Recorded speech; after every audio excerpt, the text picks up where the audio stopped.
গামলার নতুন ফ্ল্যাটে বা নতুন সংসারে কে এসেছে? কে এসেছে? ফোকলা নিজে হাতে সংসারটা এবার কি করতে এসেছে বলো তো? সংসারটা এবার তৈরি করতে এসেছে। তোমরা দেখেছো কেউ ফোকলাকে? আমি কিন্তু দেখেছি একটা ম্যাডামের ভিডিও ক্লিপিংয়ে বা ভিডিওতে, যেখান থেকে দাঁড়িয়ে ফোকলা নিজে হাতে সমস্ত কাজ করছে, ডেকোরেশনের কাজ। বুঝতে পেরেছো? এবার তারা কিন্তু শুধু অন্দরমহল দেখাবে, বাইরেটা দেখাবে না। কারণ অনেক প্রত্যক্ষদর্শী এবং যারা গোয়েন্দা বিবেকের লোক আছে এবং সিসিটিভি ক্যামেরার চতুর্দিকে যেভাবে তাকিয়ে রয়েছে, তাই এবার তাদের অ্যাড্রেসটা আর কাউকে বলবে না। বুঝতে পেরেছো? এবার ফোকলা আর গামলা বা টিন তোমাদের ভাষায়, এবার তারা নতুন করে দ্বিতীয় সংসারটা ভালো করে তৈরি করতে চলেছে।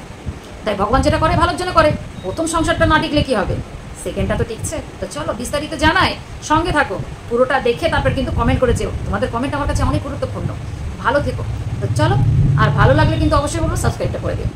সংসার করার অধিকার সবারই রয়েছে, সবারই থাকা উচিত, আর সবার রয়েছেও বটে। তাতে কারোর হস্তক্ষেপ করা উচিত নয়, এবং করলেও বা কার যায় আসে, তাই না? তো আজকে যার সম্বন্ধে কথা বলতে এসেছি, সবার প্রিয় টিন, গামলা, হেপি যাই বলুক না কেন, কত নাম এই প্ল্যাটফর্মটাকে দিয়ে দিয়েছে। বলেছিলাম না যে এই প্ল্যাটফর্মে সবার একটা করে নাম উঠেছে, কারণ সঠিক নামে ভিডিও করলে কপিরাইট যে খেতে হয়, তাই জন্যে সবার একটা নামকরণ হয়েছে।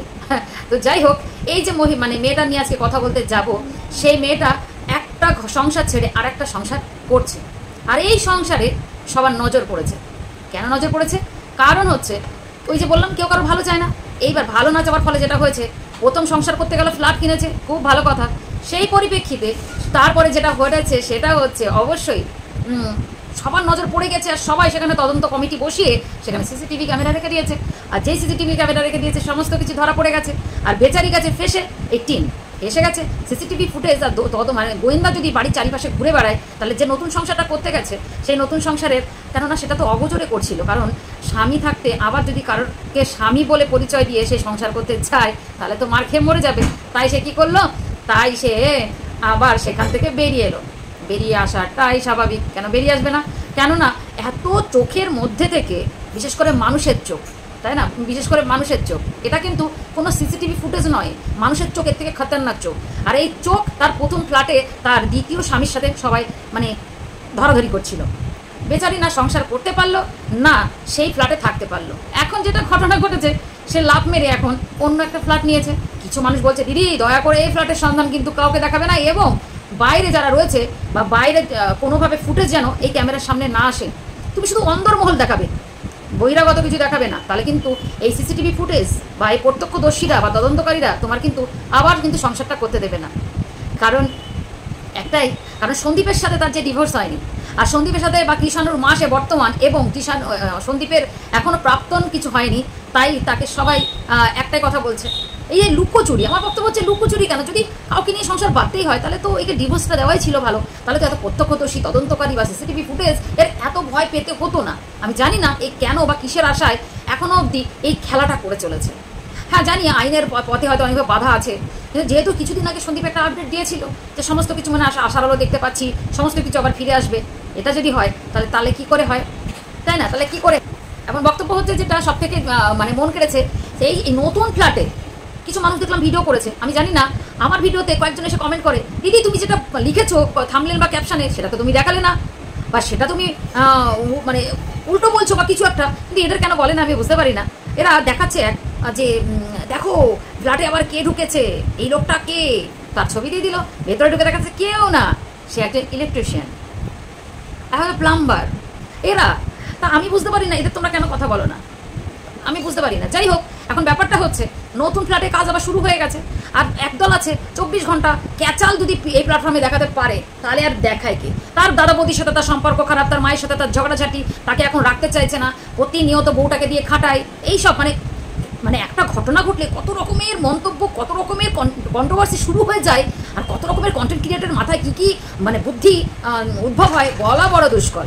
এবার ব্যাপারটা হচ্ছে যেটা আমার বলতে আসা, ওই একদল বলছে যে ওই প্লাম্বার বা কার্পেন্টার বা ইলেকট্রিশিয়ানসকে বলছে এই হচ্ছে ওর ওই যে নিউ হাজবেন্ড।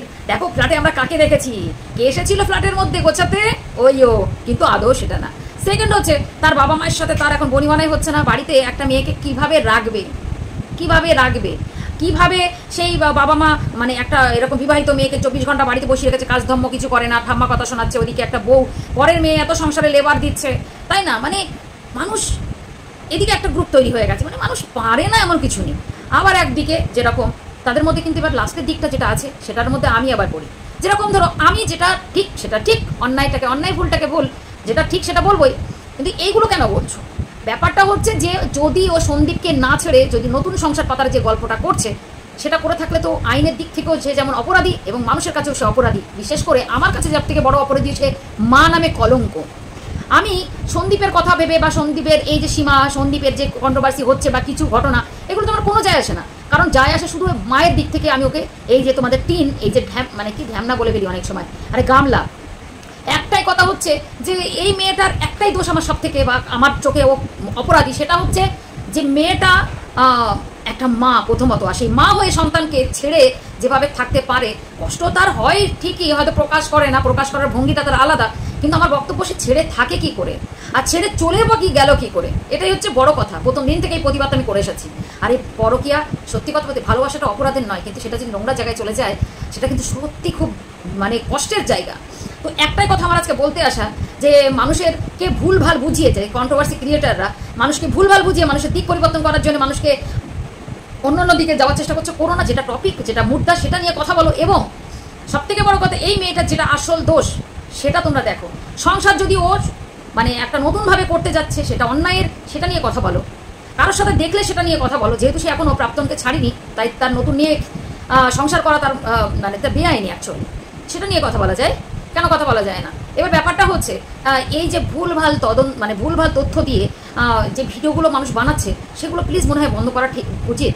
ঠিক আছে, এই মেয়েটা অপরাধী বলতে একটা স্বামী শ্বশুরবাড়ির থেকে যতটা অপরাধ আমি দেখতে না পাই, অত্যাচারিত হয়েছে, এই হয়েছে সেই হয়েছে, স্বামী স্ত্রীর যতটা ঘটনা, ওরকে এই যে রেকর্ডিংগুলো ওর আউটপুট হয়েছে, বাইরে বেরিয়ে এসেছে, সেগুলো চরম অন্যায়ের, অপরাধের।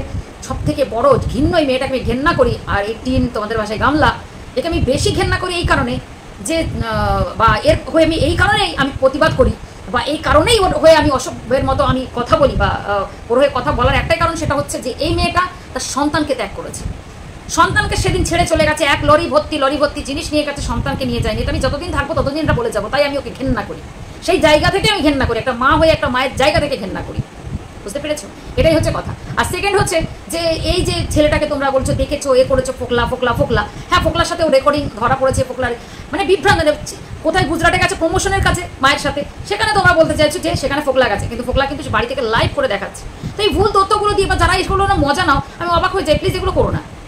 এগুলোতে কি জানো তো, লাস্ট অব্দি না, মানে এগুলোতে তোমরা না মাঝে মাঝে না কেস কাবারিতে বা সন্দীপেরও অনেক বিপদ ডেকে আনছো, অনেক ভুল ভ্রান্তি জিনিস গুছিয়ে দিয়ে, বা এই প্ল্যাটফর্মের লোককে বিভ্রান্তি করে, মানে লাস্টে না এই সন্দীপ, যেটা কিছুদিন আগে যেটা ঘটনা ঘটলো, যে একটা মেয়ে কন্ট্রোভার্সি, মানে সন্দীপের সাথে একটা মেয়ের সম্পর্ক চলছে, একটা হাত দেখেছে, ব্যাগ দেখেছে, গাড়িতে ড্রাইভিং করতে গিয়ে সন্দীপের কথার ভঙ্গিতে কেউ বুঝে গেছে সে একজন ইউটিউবার, এত সুন্দর দেখতে, সে অনেকটা মডার্ন মেয়ে, সুন্দর, কত কিছু চললো। এটাতে কি হচ্ছে, মানে এই যে ঘটনাগুলো একটা একটা করে বেরিয়েছে না, এতে আমার মনে হয় না যদি সংসার করারও হয় না, তো সংসার ওরা কোনোদিন আর করতে পারবে না। সেকেন্ড হচ্ছে দেখো, ভালো কিছু করো, প্ল্যাটফর্মে এসেছো, ভালো কিছু করো, লোককে এরকম করে সংসার দেও না, কারণ সংসার, সন্তান, এগুলো ছিনিয়ে না বাবা মাথার থেকে, এগুলো খুব খারাপ কাজ।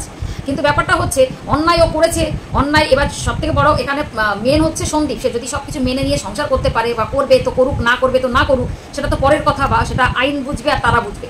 কিন্তু যারা মাঝখানে থেকে এইসব মানে উল্টোপাল্টা কথা বলে মানে এই আইনের জায়গাটাও তাদের নড়বড়ে করে দিয়ে, বা ভবিষ্যতে ফিউচারটা পরপর দিনের পর দিন নষ্ট করে যাচ্ছে। এই ছেলেটার কথা সবাই একটু ভাবো, যে এই সন্তানটার মা হারা হয়ে যাবে, একটা বাবা হারা হয়ে যাবে। তো আমরা বাবা মা হিসেবে, বা আমরা একজন গার্জিয়ান বলবো, বা একজন মানুষ হিসেবে বিশেষ করে আমাদের একটাই কাজ হওয়া উচিত, যে একটা সন্তান যেন তার বাবা মায়ের ভালোবাসা পায়। আমি এখানে জ্ঞান দিতে আসিনি, একটু ভেবে দেখো নিজের জায়গা থেকে, যে সন্তানকে যারা ভালোবাসে, যারা মা প্রকৃত বা মেয়ের জাত, তারা বুঝবে এই কথাটা, যে একটা মা সন্তানের দুটোই প্রয়োজন থাকে, একজনকে নিয়ে সে বাঁচতে পারে না। হ্যাঁ, তো এখন তোমরা হয়তো বলবে 2024-এ দাঁড়িয়ে তুমি এইসব কথা বলছো, এখন তো অনেক সিঙ্গেল মাদার অনেক নিজেকে দেখিয়ে দিচ্ছে। কিন্তু হ্যাঁ, যারা টর্চার হয়, যারা এই সমাজের ছেলেদের বা কিছু পুরুষের হাত থেকে নিস্তার পাওয়ার জন্য তারা সিঙ্গেল মাদার হয়ে তারা সন্তানকে মানুষ করে, নেহাতি মানুষ করে, কিন্তু অনেকটাই সাফার করতে হয় তাদের তো আমি স্যালুট জানাই। কেননা সত্যিতে স্যালুট জানাই, এই কারণেই জানাই যে এই অখাদ্য কুখ্যাত কিছু ক্রিমিনাল ছেলেদের জন্যে সমস্ত ছেলেদের অপমানিত হতে হয় এবং কিছু মেয়েদের সাফার করতে হয়। কারণ একটা সন্তান মানুষ করতে গিয়ে একটা বাবা মা বা সংসারের সমস্ত মানুষ হিমশিম খেয়ে যায় আজকের বাজারে। সেখান থেকে দাঁড়িয়ে একটা সন্তান মানুষ করতে গিয়ে একটা মা বা একটা সিঙ্গেল মাতা বা সিঙ্গেল ফাদারের কতটা হিমশিম খেতে হয় সেটা যারা করে তারাই সে একমাত্র জানে। তো আর কিছু বলবো না, শুধু একটাই কথা বলবো, দয়া করে ভুলভ্রান্তি ছড়াবে না, আর সঠিক কথা বলে সঠিকভাবে ভিডিও করো। আর এইভাবে উল্টো পাল্টা মানে যে যে যেটাতে ভালো থাকতে চায় বা যে যেটা সংসার করতে চায়, সেটা প্রথম সংসার হোক সেকেন্ড সংসার হোক, তাকে সংসার করতে দাও।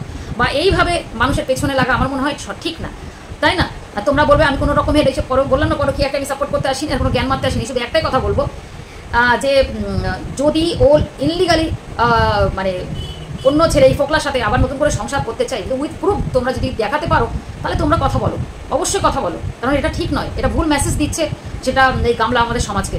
তাই জন্য অবশ্যই প্রোটেস্ট করা উচিত, ঠিক আছে? তাই বলে এই নয় যে একটা ইলেকট্রিশিয়ান, একজন প্লাম্বার, একজন কার্পেন্টার, তাকে দেখিয়ে দিয়ে থামলেনে দিয়ে বোঝানোর চেষ্টা হচ্ছে যে এরকম, ঠিক আছে, যে এরকম এরকম ব্যাপার। এবার সেটা নিয়েও ডেসক্রাইব করছে, এসেছিল আগে এসেছিল, সেটা দেখাও, তারপরে কথা বলো, ঠিক আছে? আর সব থেকে বড় কথা হচ্ছে যে এই মহিলা আবার এই যে এই গামলা, আমার তো মনে হয় কোনোদিন আর ওর সংসার আর কোনোদিনই ফিরতে পারবে না। তো আমার একটাই দুঃখ যে এই ছেলেটাই বাবা মা হারা হয়ে যাবে শেষমেশ অব্দি। বাবা হারা হবে না হয়তো, বাবার জীবন তো আছে, বাবা একদিন হয়তো সংসার পাবে, ছেলেটার কি হবে সেটা একবার ভেবে দেখো তোমরা। এটাই বলতে আসা, আর কিছু বললাম না। সবাই ভালো থেকো, সুস্থ থেকো।